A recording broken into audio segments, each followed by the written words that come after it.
हमारे माननीय अध्यक्ष जी ने भी कहा और मैं भी आपसे अनुरोध करता हूं कि समय से थोड़ा विलंब हम लोग हैं,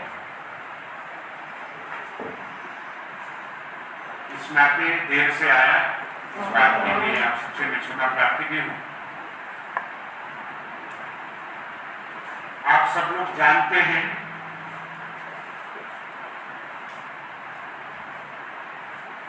भारत सरकार ने अपना बजट प्रस्तुत किया है और उस बजट की प्रशंसा पूरी दुनिया में हो रही है। विकसित भारत बनाने का जो माननीय प्रधानमंत्री जी का संकल्प है,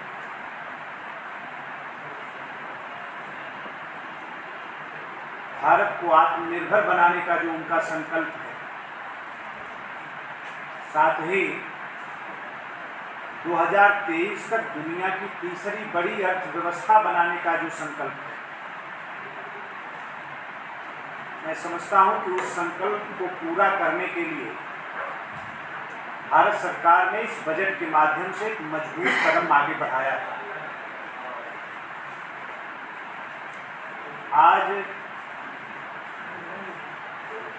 कोविड की चुनौती के बाद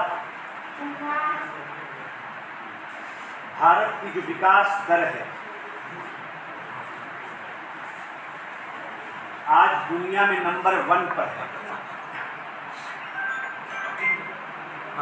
कई विकसित देश जो आज भी कोविड की चुनौती और कोविड काल के वजह से जो प्रतिकूल वातावरण बना, उससे बाहर नहीं निकल पाए,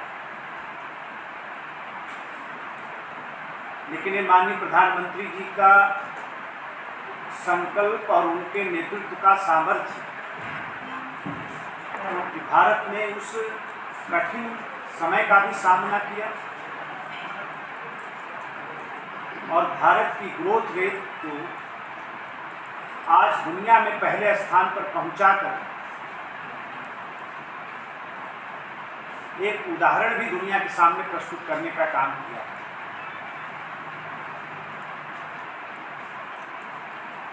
कई लोग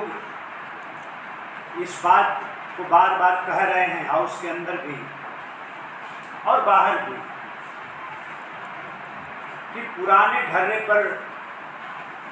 सरकार आगे बढ़ रही है। तो हम लोगों का ये कहना है कि जिस रास्ते पर चलकर जिन अंग्रेजों ने हमारे ऊपर इतने लंबे समय तक शासन किया, उसको पीछे छोड़कर हम दुनिया की 5वीं बड़ी अर्थव्यवस्था बने, जिस रास्ते पर चलकर आज महिलाओं का सशक्तिकरण हो रहा है, किसान की आमदनी दिन पर दिन बढ़ रही है, गरीब कल्याण की तमाम योजनाओं ने गरीबों की जिंदगी को बदलने और उनको विकास की धारा में लाने का काम किया हो और युवाओं के जीवन में उम्मीद का एक नया चिराग रोशन किया हो, तो हम तो उसी रास्ते पर चले। मैं प्रधानमंत्री जी की सरकार का अभिनंदन करना चाहता हूं कि पिछले बार के मुकाबले इस बार 25,000 करोड़ ज़्यादा उत्तर प्रदेश को मिला है और हमेशा से प्रधानमंत्री जी की सरकार की प्राथमिकता में गरीब कल्याण रहा है। जो आने वाले 5 साल तक जो भारत सरकार ने गरीबों की भोजन की व्यवस्था की है, उसका लाभ और 3 करोड़ जो गरीबों के घर को बनाने की बात मोदी जी की सरकार ने किया है, बजट में उसका प्राविधान भी है, उसका सबसे ज्यादा लाभ, और 1 करोड़ जो युवाओं को इंटर्नशिप की योजना से जोड़ने की बात इस बजट में है, उसका भी सबसे ज्यादा लाभ। पीएम सौर बिजली मुफ्त योजना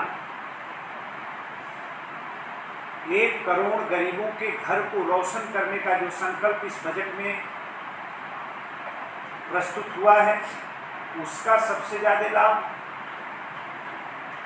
मुद्रा लोन की राशि को जो 2 गुना भारत की सरकार ने किया है, 10 लाख से बढ़ाकर 20 लाख किया है। हमारे ऐसे बेरोजगार साथी जो छोटा व्यापार करके अपने परिवार का भरण पोषण करते हैं, अपने पैर पर खड़ा होने का प्रयास कर रहे हैं, मैं समझता हूं कि सड़क के किनारे छोटा व्यापार करने वाले हमारे छोटे व्यापारी, पटरी के व्यापारी, इस योजना का भी, मुद्रा लोन योजना का भी सबसे ज्यादा लाभ अगर किसी को मिलेगा तो उत्तर प्रदेश को मिलने जा रहा है। देश के सर्वांगीण विकास की एक बड़ी परिकल्पना के साथ ये बजट भारत की सरकार ने प्रस्तुत किया है। हम सब लोग उसका अभिनंदन करते हैं, और एक विशेष बात का हम और भारत सरकार का स्वागत करना चाहते हैं, एक विशेष बात के लिए कि उत्तर प्रदेश के अंदर जो रेल से संबंधित योजनाएं हैं, उसके बजट में 18 गुना की वृद्धि की गई है। इसका हम विशेष अभिनंदन करना चाहते हैं। जो रोड कनेक्टिविटी, हमारे जो एक्सप्रेसवे बन रहे हैं, नए जो राष्ट्रीय राजमार्ग हैं,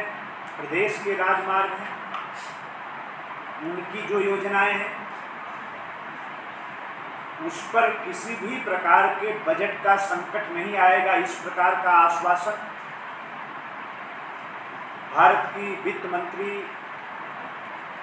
आदरणीय निर्मला सीतारमण के द्वारा दिया गया है। मैं इस बात का अभिनंदन करना चाहता हूँ।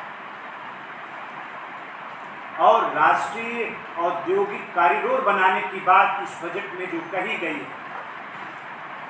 और इस योजना के अंतर्गत 12 औद्योगिक पार्क बनाने की भी बात भारत सरकार ने कहा है। इसके तहत 2 औद्योगिक पार्क उत्तर प्रदेश को अनिवार्य रूप से मिलने जा रहे हैं। एक बड़ा रोजगार का अवसर भी इससे बनेगा, और उन दोनों औद्योगिक पार्कों के माध्यम से उत्तर प्रदेश का जो विकास है, आज जो हम $1 ट्रिलियन इकोनॉमी के लक्ष्य के साथ उत्तर प्रदेश की सरकार जो काम कर रही है, तो $1 ट्रिलियन इकोनॉमी के लक्ष्य को पाने में निश्चित तौर पर ये दोनों औद्योगिक पार्क बहुत हमारे मददगार साबित होने जा रहे हैं। पूर्वांचल एक्सप्रेसवे के किनारे एक नई संभावना को तलाशने का आदेश भी मोदी जी की सरकार ने दिया है कि उद्योगों का क्लस्टर स्थापित करके, और विशेष तौर पर जो हमारे पूर्वांचल के लोग हैं,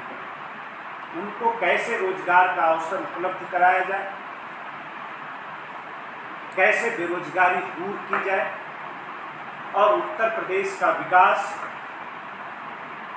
तेजी से आगे बढ़े, इस संभावना की तलाश करने का भी आदेश, इस संभावना पर भी काम करने का आदेश मोदी जी की सरकार ने दिया है। उसके लिए भी हम भारत सरकार का बहुत स्वागत करना चाहते हैं। सब मिला जुला कर अगर हम देखें तो आज भारत के वो जो विकसित राष्ट्र बनाने का जो संकल्प है, जो भारत को आत्मनिर्भर बनाने का जो संकल्प है, मैंने पहले भी कहा 2027 तक दुनिया की तीसरी बड़ी अर्थव्यवस्था बनाने का जो संकल्प है, मुझे लगता है कि इस संकल्प को, इन संकल्पों को पूरा करने की तरफ भारत सरकार ने एक मजबूती से के साथ कदम बढ़ाने का काम किया है। हम लोग मोदी जी की सरकार का बार बार अभिनंदन करते हैं और भारत की वित्त मंत्री जी को ढेर सारी शुभकामनाएं और बधाई।